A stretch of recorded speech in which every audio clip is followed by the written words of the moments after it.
L'être humain n'a plus de grâce à attendre du ciel. L'être humain doit se créer lui-même les conditions de sa vie.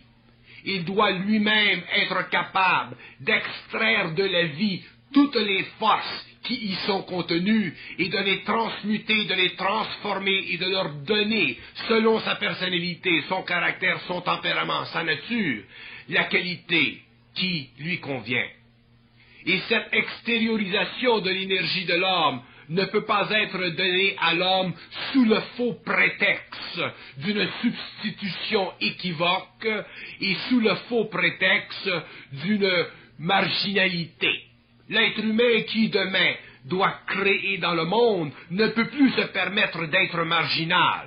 L'être humain ne peut plus se permettre d'être à côté de l'humanité, il doit être dans l'humanité, il doit faire partie de l'humanité, mais à la fois et pendant qu'il fait partie de l'humanité, il doit être suffisamment centrique pour ne pas être affecté par les conditions inférieures de la conscience de l'humanité. Autrement dit, un homme qui est dans sa conscience peut se promener tout partout dans le monde. Il peut aller dans tous les quartiers de l'humanité, mais ne jamais être souillé par les ordures ou par les bavures d'une humanité inconsciente.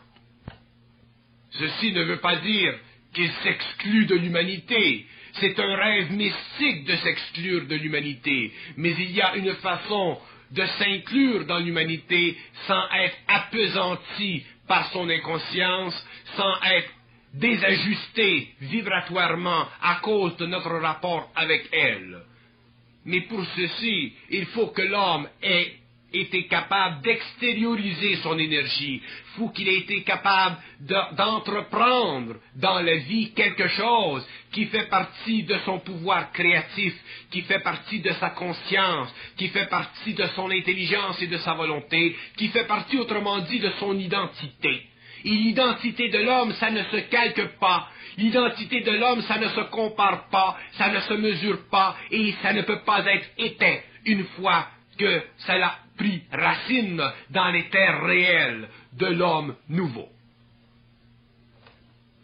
Nous sommes arrivés à la fin d'une époque où l'être humain, la civilisation, la science, la religion, les arts, tout est en désarroi. Il n'y a plus d'accord, il n'y a plus de concentration, il n'y a que de la division dans tous les milieux sociaux. Et nous croyons pouvoir faire quelque chose socialement vis-à-vis ces contradictions. C'est une illusion. L'être humain sur le plan social devra vivre jusqu'à la fin de ses jours. La nuance ou le manque de nuance établi dans les coordonnées de son activité sociale.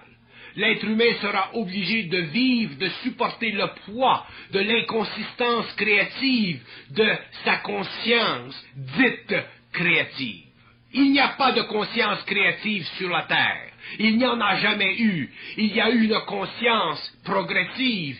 Il y a eu une conscience qui s'est de plus en plus ajustée à une formulation intuitive de ce que l'homme en potentiel pouvait devenir, pouvait faire, mais il n'y a jamais eu sur la terre de conscience créative. La preuve, c'est qu'aujourd'hui, à la fin du 20e siècle, nous sommes incapables de nourrir les pauvres, nous sommes incapables de donner aux nations pauvres du matériel qui puisse les rendre nobles, qui puisse leur permettre de s'ajuster en fonction de nous, les plus privilégiés. Donc c'est inutile pour nous de nous dorer la pilule et de nous faire croire que nous avons une conscience créative. Nous n'avons pas de conscience créative, nous n'avons qu'une conscience progressive, et à l'intérieur de cette conscience progressive, il y a des peuples qui sont déprimés, alors que d'autres sont en voie d'explorer les domaines de la Lune, les domaines des planètes extérieures à notre Terre.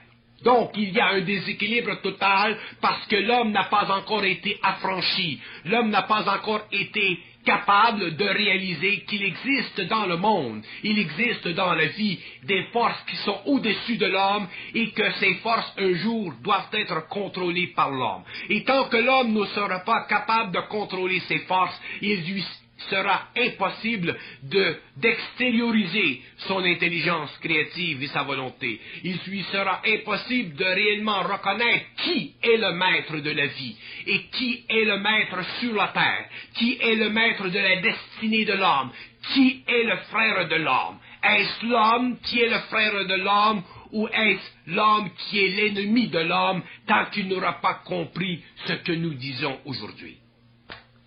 Donc, pour prendre un ton plus calme, nous devons considérer que l'extériorisation de la conscience de l'homme est un phénomène interne à lui, un phénomène que seul lui peut comprendre et que seul lui peut exprimer. Il n'y a pas dans le monde de forces extérieures à l'homme qui peuvent lui permettre d'extérioriser son énergie. Il n'y a pas dans le monde de méthodes qui peuvent permettre à l'homme d'extérioriser son énergie.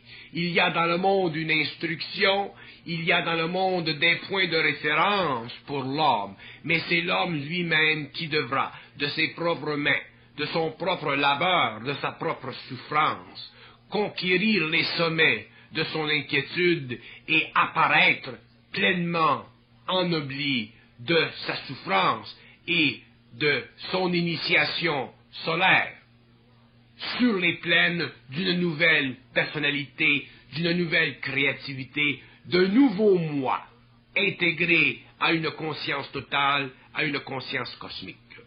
Tout le reste ne fait partie que des mouvements d'avance et de recul qui ont toujours fait partie de la conscience de l'humanité, qui ont toujours fait partie de l'évolution, qui ont toujours fait partie des efforts spirituels de l'homme.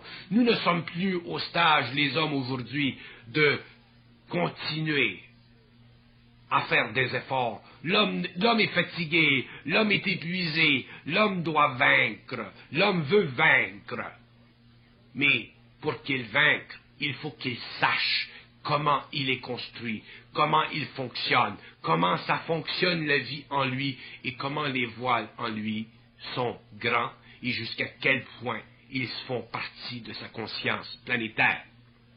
L'homme ne peut plus constamment se battre. L'homme ne peut plus constamment s'épuiser. À un certain moment, il sera obligé de lever la tête. Il sera obligé de prendre conscience de lui-même. Il sera obligé de se réaliser. Et cette réalisation sera vibratoire, sera intuitive, sera subtile. Elle fera partie du domaine de son esprit et non plus du domaine de sa mémoire.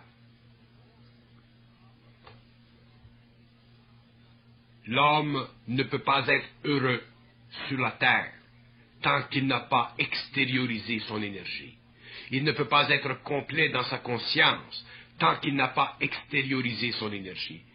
Il y a des hommes sur la terre aujourd'hui qui extériorisent une certaine partie de cette énergie, mais elle n'est pas totalement extériorisée. La preuve, c'est qu'ils sont impuissants à faire certaines choses.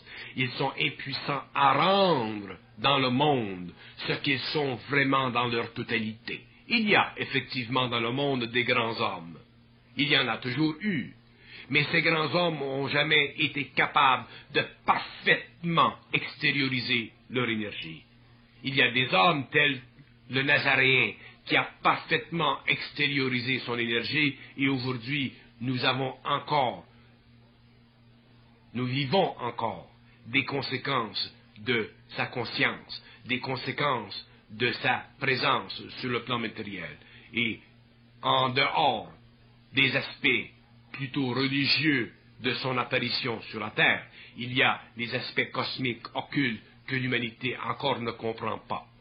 Donc il y a des êtres qui pourront extérioriser leur énergie, et lorsque ces hommes individuellement auront réalisé, auront senti la subtile définition de cette réalité, ils sauront ce que nous disons aujourd'hui, et ils seront capables de commencer à réaliser qu'ils sont quelque chose d'autre, qu'ils sont quelque chose d'autre, qu'ils ne sont pas ce qu'ils étaient auparavant, mais qu'ils sont quelque chose qui se définit en fonction de cette énergie seconde par seconde, moment par moment, au fur et à mesure qu'elles se manifestent et au fur et à mesure qu'ils sont capables de la laisser passer, de la laisser couler à travers leur ego, sans faire interférence, sans la bloquer, mais en se servant de leur intelligence et de leur volonté pour lui donner une modalité, pour lui donner un visage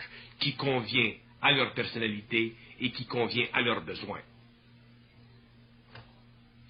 Une des raisons fondamentales pour laquelle nous ne sommes pas capables d'extérioriser notre énergie, c'est parce que nous voulons être créatifs. Ce n'est pas mal en soi de vouloir être créatif, mais il y a une créativité qui est égocentrique, alors qu'il y a une autre créativité qui est totalement créative, c'est-à-dire qui est le produit du passage de cette énergie à travers l'ego. Ce que nous avons de besoin de reconnaître, ce n'est pas les mécanismes psychologiques de notre créativité, c'est plutôt la réalisation qu'il existe en nous une force mentale capable de rendre dans le monde cette énergie, pourvu que nous ne la bloquons pas. Mais nous nous donnons toutes sortes de prétextes, consciemment ou inconsciemment, pour empêcher que cette énergie se canalise. Nous créons en nous toutes sortes de conditions psychologiques nous permettant de nous sécuriser dans l'expression d'une nouvelle conscience, lorsqu'en fait nous sommes en train de nous retarder de forme ancienne pour une forme nouvelle. Nous avons changé la mentale pour la conscience supramentale. Et nous croyons que parce qu'aujourd'hui nous savons certaines choses vis-à-vis la conscience supramentale, que ceci nous suffit pour extérioriser notre énergie. Je vous dis, ceci est un voile. Que nous parlions de conscience mentale ou que nous parlions de conscience supramentale, nous parlons de mots, nous parlons de formes, nous utilisons des formes pour expliquer la potentialité réelle de l'homme. Mais ce n'est pas en nous cachant derrière une forme nouvelle que nous pourrons devenir des hommes nouveaux. Il est évident qu'aujourd'hui, au stage où nous en sommes, après toutes les années où nous avons parlé de conscience, où nous avons expliqué les mécanismes de l'homme, qu'il ne nous est plus opportun de nous mettre le doigt dans l'œil et l'autre dans l'œil. Pour que l'homme nouveau extériorise son énergie, il lui faut dépasser les limites psychologiques de sa conscience actuelle. Il lui faut dépasser les limites psychologiques de sa conscience actuelle, c'est-à-dire qu'il faut qu'il se débarrasse de ses attitudes mentales, de ses attitudes émotives, et qu'il fonce, aidé seulement et supporté seulement par les forces de vie. Non pas par les intentions, non pas par les attitudes, non pas par les rêves, non pas par les désirs, mais qu'il fonce, aidé et supporté seulement par les forces de vie en lui.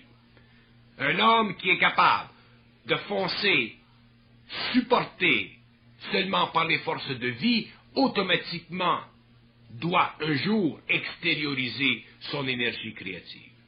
Mais s'il croit devenir créatif, s'il croit extérioriser son énergie créative en se liant d'amitié avec ses habitudes, ses attitudes, ses désirs et toute la mécanicité de sa psychologie planétaire, il est évident qu'il ne sera jamais capable d'extérioriser cette énergie et de se compléter dans la vie et de se complaire parfaitement dans la vie, autrement dit, de se sentir parfait dans la vie.